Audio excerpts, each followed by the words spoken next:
Thank you, Belinda.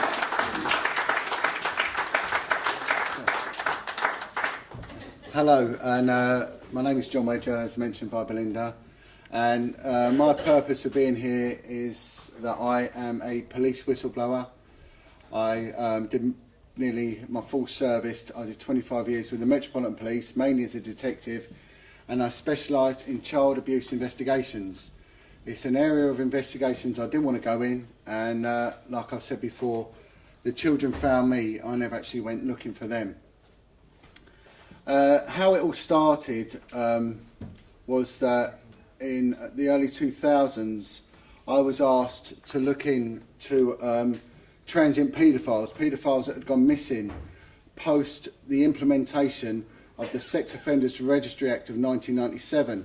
There was a lot of paranoia amongst the paedophile community that they were going to get outed, and there was quite a lot of vigilantes. There was people sort of burning them out, and I think they even burnt out a paediatrician's house down in Portsmouth. So yeah, bizarre stuff happening anyway. So they went missing, and I was asked to look into them. And one of the strange things was that there was a loophole in the law that I'd exposed, and it was that they could go and live on canal boats, and they could actually avoid registry. It's talk in its own right.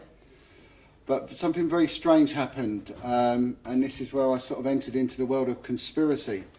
Now, conspiracy is a statute law. You can conspire to do near enough every arrestable offence. The only people that can't conspire in law are husband and wife.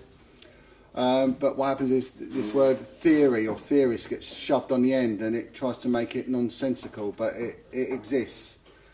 And what happened there was that I was highly successful.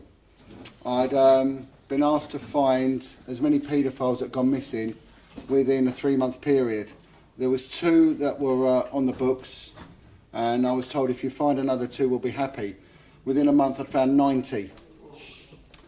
I was then approached by a very seasoned and hardened Scotland Yard detective that had been on the paedophile unit since its inception. And he came up to me and he said, "John, in all other realms of policing, if you do well, you're rewarded.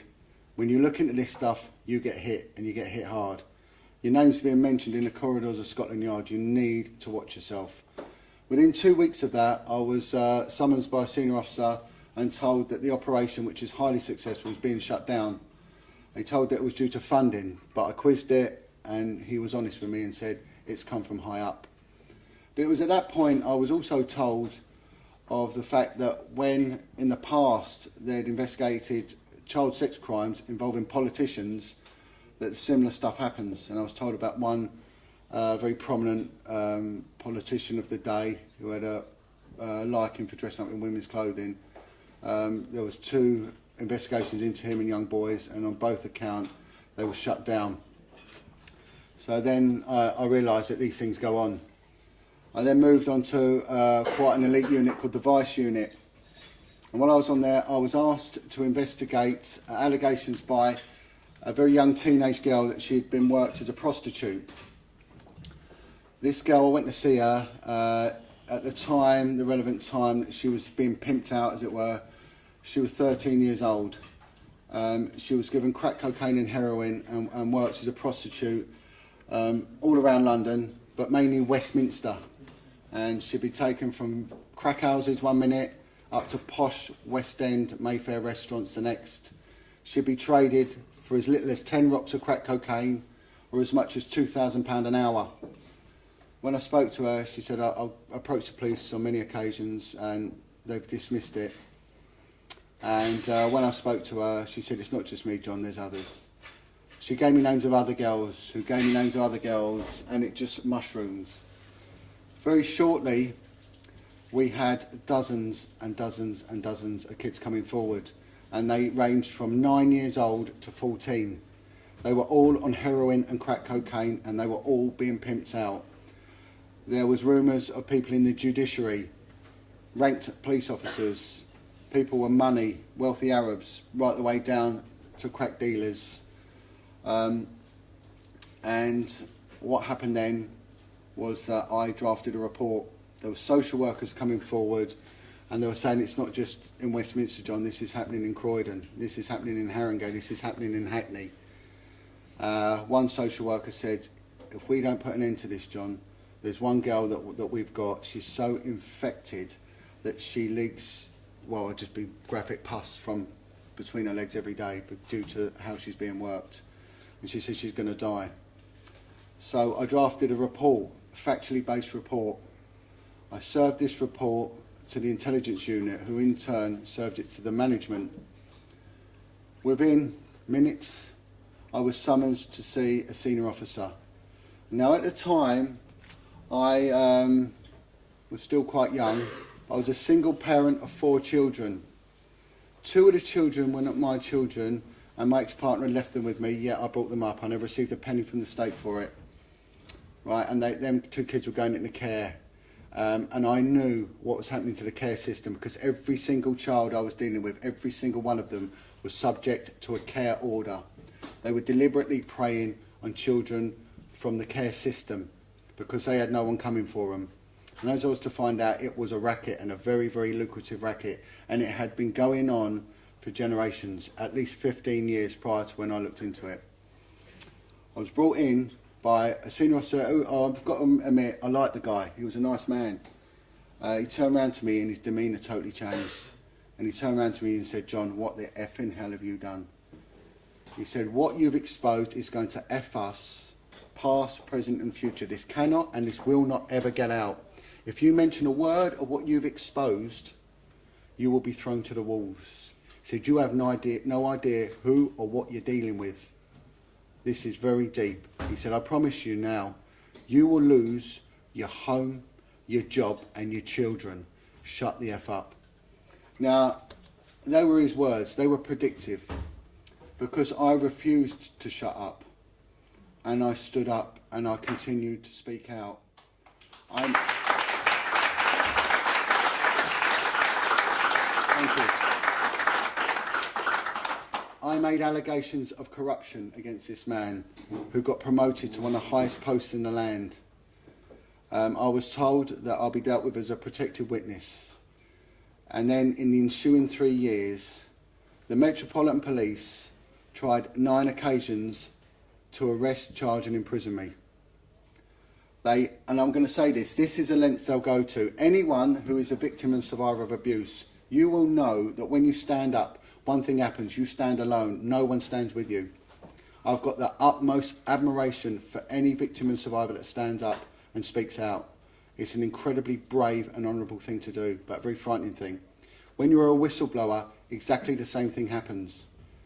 I have lost nearly everything that is dear to me in standing up for society's most vulnerable.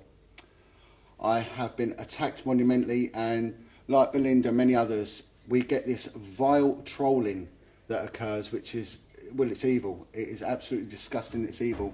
And it's a divisive tool to shut us down. Last year was the last year of their attack on me. The Met Police stopped paying me, so for nearly 3 years I had no income. I still had 4 children. The banks came round twice to look at taking my home off me. My mental health suffered. I was constantly under the threat of imprisonment. I was aware of my situation as a police officer if I went to prison, and what would happen to my children. Last year, one of my children, and I'm not using my children as any sort of emotional lever here, I'm telling you the facts. I'm telling you that this is the system that we're dealing with, and this is their lack of emotion.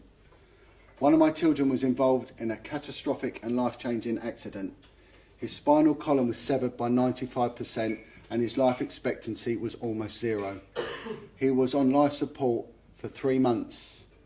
I was called to the hospital as he had stopped breathing for 7.5 minutes, and he had been pronounced dead. I drove to the hospital. I had no money. I had hardly any fuel in my car, and the hospital was nearly 100 miles away. A colleague of mine, an ex-colleague, spoke to my senior officer and said, you've got to help this man. His son, I think, has died, and he's in a bad way. The hospital managed to get a heartbeat, and my son was on 100% life support. I went and I signed a form saying that I'd agree to the life support being shut down after 5 days. For 3 days, I held my dying son's hand whilst all this else was going on. What happened then was my son showed signs of life and he actually woke up, miraculously he woke up. On the third day, I went home exhausted. I was met with when I got home were 2 detectives from Hertfordshire Constabulary sent by the Metropolitan Police to arrest me for child abandonment for leaving my 16-year-old son home alone whilst I held my dying son's hand. This is what they do. Since speaking out, I have met with some very honourable politicians who are disgusted at what goes on. One of them was a former cabinet minister for policing and crime. When he stood up and he came to my assistance, he was removed from his post. The Metropolitan Police, in their investigation into serious allegations of malfeasance, corruption in a public office, with any major crime, the person is arrested, they are interviewed, they're either remanded, charged, or they are bailed. I gave them the names of 3 senior officers involved in the cover-up of child prostitution. The Met Police's response to it was that they politely asked them if they'd done it. They denied it, so they finished the investigation. The matter was then, under protestation, was transferred to the IPCC. I was meant to be given updates every 28 days as to the progress. I never received one in 3 years. They dropped the case. The matter is now being re-investigated. The cabinet minister that helped me took the matter to the Home Office. The Secretary of State was informed and I was invited to Parliament. I took along my paperwork. The Home Office, in a recorded meeting, seized my paperwork and assured me that there will be a full independent investigation. They took my paperwork, and when I never heard from them in a year, they was asked what they'd done with it. They denied even knowing me. I met with other police whistleblowers who must understand that I was alone. I thought it was just me that had ever spoke out. I realised there were many others that had spoke out. One of them was an incredibly brave man called Lenny Harper, who had stood up and exposed the deliberate cover-up of the child rape and murder in a children's home called Haute de la Garenne in Jersey. He turned around to me and said, "John, the tentacles of what you're looking at go right to the heart of the British establishment. Be very, very careful." I met with others. I met with one detective sergeant from the Isle of Wight who had exposed child prostitution in the Isle of Wight. The police arrested him for mortgage fraud. They went through his financial records and found that by a couple of £1,000 he'd hyperinflated his earnings, which had nothing to do with his status as a protected witness, and then they decided to arrest him. He faced a Crown Court trial and nearly committed suicide as a result. I stood up and I did everything I could for the victims and survivors of abuse. And I was asked by someone, "Were you ever scared?" And my answer to you is this, right? This is exactly what I said to them. My fear in standing up and doing my job, because I took an oath, and my oath said, I will act without fear, without favour. Every single officer who failed to do that, they have gone against their oath. And I said, my fear is nothing compared to that of a child in the institution that is having their cover taken from over them in the middle of the night. I now work tirelessly with victims and survivors of abuse.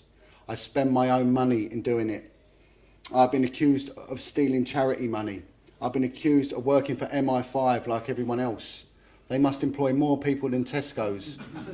You know, it's like the SAS, the most oversubscribed regiment in the British Army. This has cost me near enough everything, yet I continue to do so.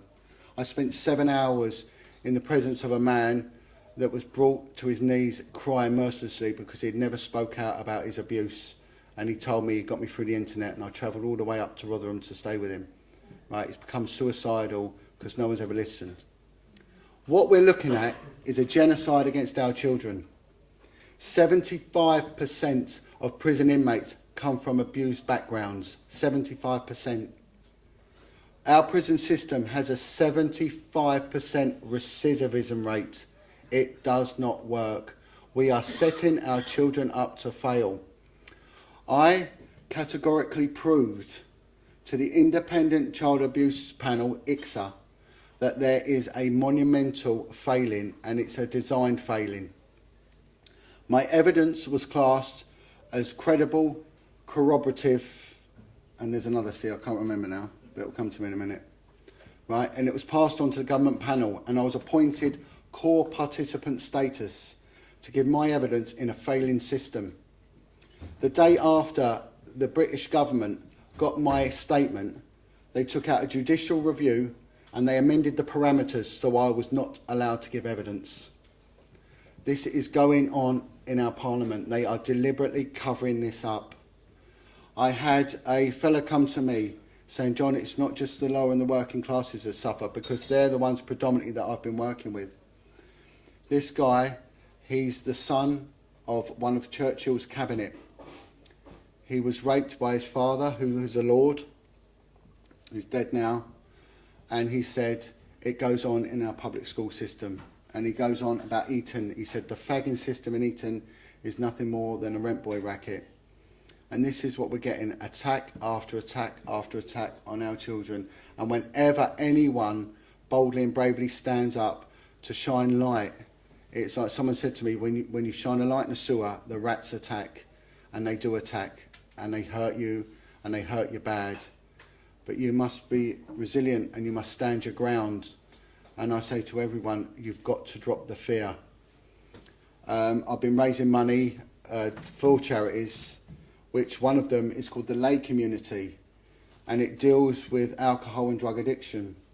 Again, we're looking at 75% of Class A drug addicts come from abused backgrounds. We've got 90% of people suffering mental health problems have come from abused backgrounds. Now, for some reason, I can see a pattern emerging here. I'm scratching my head, but I can't figure it out. It is as clear as the nose on your face what is going on, and we are allowing it to happen. And that's why I'm here today, to give my support to Gavin and others, that this needs to be highlighted. It is the attack on the children that is causing the decimation of our society. So that's here. I will continue doing it, and I will do my best. So God bless you all, and thank you.